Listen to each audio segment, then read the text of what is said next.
Hello and welcome. Here I'm going to show you how you typically would think about retrieval augmented generation in a real scenario. But before that, I will repeat a couple of things which I wanted to discuss. First of all, I'm using GitHub Model with an intent that everybody should be able to leverage these free models, which is available in GitHub, because if you have an email address, you can create a GitHub account which is absolutely free. And then you go to the GitHub marketplace to get the GitHub model. And this is how you figure it out, how to get the GitHub model. You search the GitHub model, you go to the marketplace page, and that's where you land, where you get to see number of models available for you to use and try and write code against. And you can just point them to. So what you need is a GitHub token to connect to this GitHub model, which you can generate from your GitHub once you log in the GitHub portal. So that's what the GitHub model is.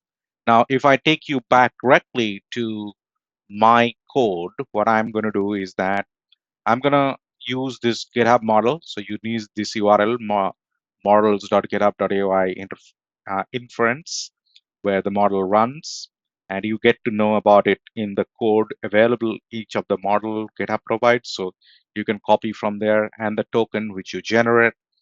If you run this code in the GitHub code space, you don't need the token. So there is already a token in the environment of the code space.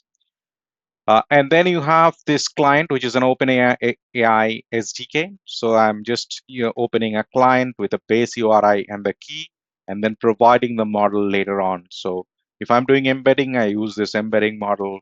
If I'm doing a typical conversation, the chat-like thing, I'm using the GPT-4o. And for the embedding, I'm using embedding 3 model, OpenAI text embedding 3 model, and the dimension is 1536. So it is kind of like a combination of the model name and the dimension, and the OpenAI is the provider which I'm choosing. So you can choose any other if you decide to do that. So it's this configuration which is going to be used over here. Now, a couple of things I need. I'll show you the requirements.txt is where I need Langchain. So this is where I'm going to use Langchain. I'm using the Langchain OpenAI Langchain community for the Chroma DB and the Chroma DB as the reference for my vector store. So I'm not going to use any enterprise vector store. I'm just going to show you how easy it is to create a vector store, vectorize your data, and put it over there. Now, to go back to the concept of RAG, the retrieval augmented generation says that you have a large language model which has its memory, and then you supply the large language model with additional private data, and that data is something which large language model considers its memory, and then provide you the input as part of the prompt and the data, and give you the output which is relevant to your data. So that's the overall concept of RAG. Now, when you do a real RAG, like unlike what we showed earlier in the CSV, you convert them to a vector array, which allows you to do semantic search, which means if you don't find the exact match, but the semantic meaning can help you get the data out of the record. So if you say footwear, but if the data contains the list of shoes, you still can able to find, because the semantic meaning of the footwear and the shoe is same. So it is that concept, which is why we use vectorization, because we don't know what is stored, what kind of data we are going to get, and then we kind of try to combine the hybrid search, which is a text search and the semantic search. So that is why we're going to use this. So let me go to this code file and show you a few things. So I have got these header files, which has got a list of, let's say, libraries. So I'm using the document loader. I'm going to use the same book, the CSV, which has got the 300 record, right, with all the title, author, category, and the language. So you see that this is also a CSV file which I used earlier. The same CSV I'm going to load over here. So I need to write few lines of code. The first thing, I need to load and chunk. Let me just type it here. So load and chunk. That's number one. So let me put one here,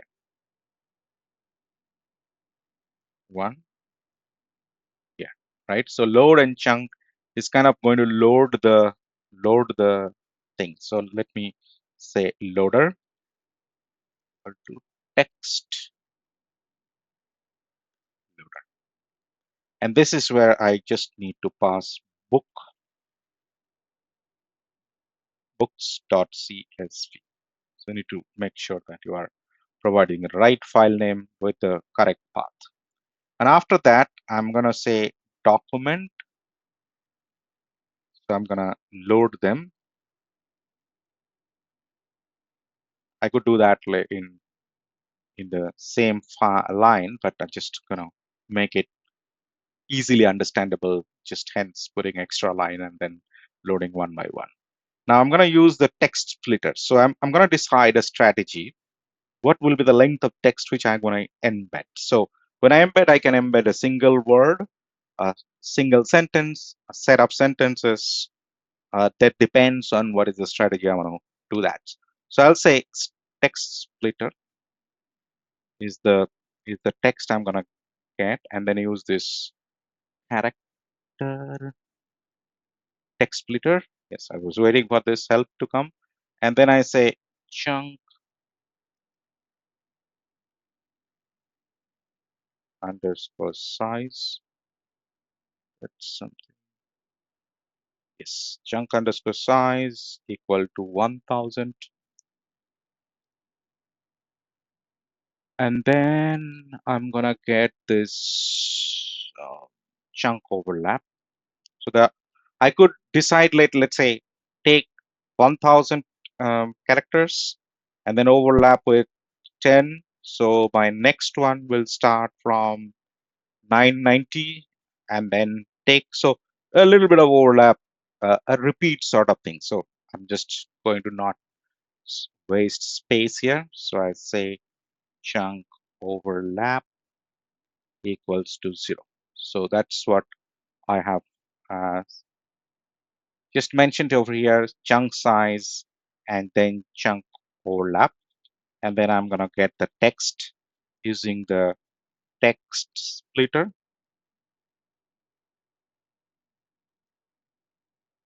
It's slow here. So I'm just going to say text splitter dot split documents and then provide the documents.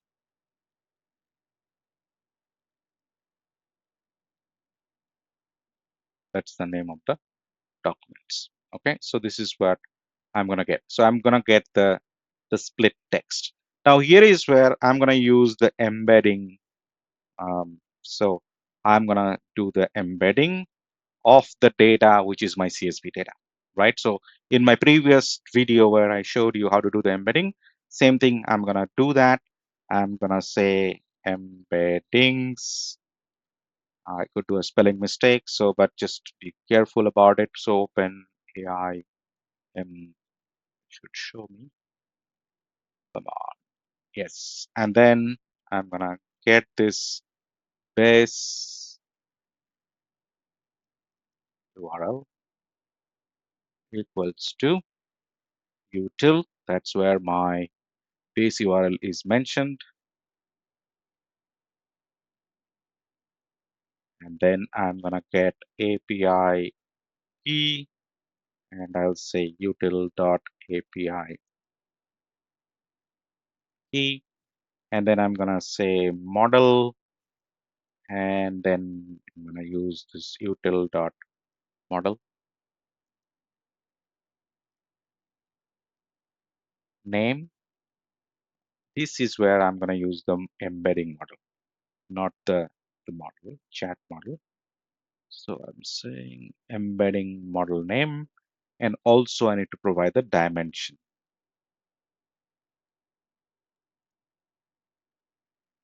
Dimensions is util dot embedding model dimension. So I have got all the settings which I need to embed my data. So I'm just creating that client for embedding, right? Now, using that client, I'm gonna get this text, which basically came. So let me put that because it's variety of text. So I said texts. So let me use this texts to convert into a Chroma DB. So you see here on the top, I'm using this vector store for Chroma, right? You see that, and then I'm going to use this Chroma DB. So it's in memory. Otherwise, if you have a persistent storage like PostgreSQL, Cosmos DB, or AI search, you can store them, or even your caching, like Redis, you can actually store the vector data over there. So I'm going to say DB equals to Chroma, Chroma, and then I say that the Chroma DB, and it should be from, yes, from documents, and this is where I'm gonna add the text. So this is this text. So I decided the splitter. I decided I loaded the document. I used the splitting strategy.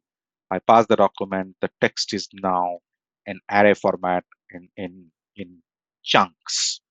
That is, I decided. I took a call, right? So that's where the embedding will happen. Now the data, which is in CSV, become like a vector array. The full CSV file containing the book information is now a complete vector array, right? Lots and lots of numbers, only numbers.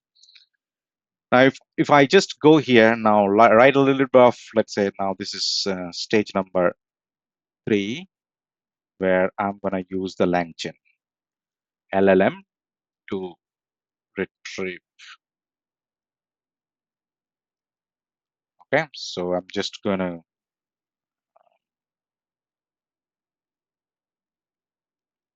add a few lines of code.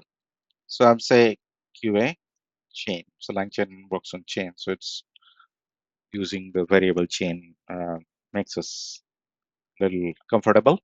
So I'll say retrieve. Let me see. Retrieve QA, and then I say from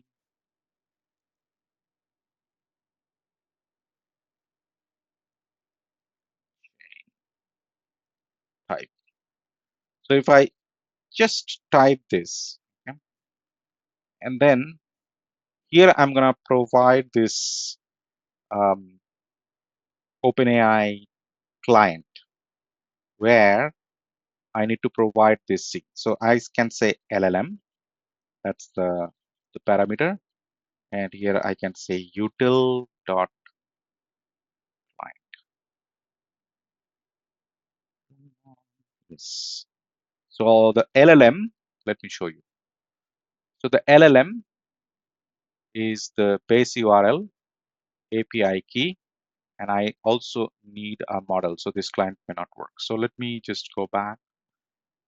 So this will not work. So what I'm going to do, I'm just going to create quickly a chat open AI, and then let me add few things. The model equals to util dot model name you, and then I need the API util dot API, sorry, util dot API.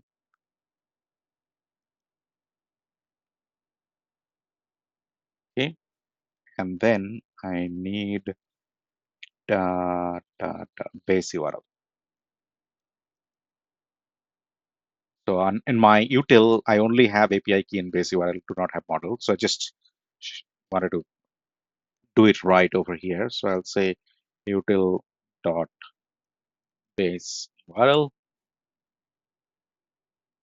I'm done. So this LLM is now added into that. I need a couple of more things. One is that I need chain type. Where is that? I need this chain type. Let's see. It should work. So let me say stuff. So there are various different chain types. So you can just go and check the documentation, what it means.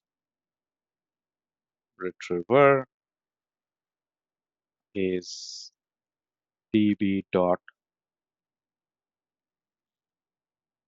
okay, db dot um,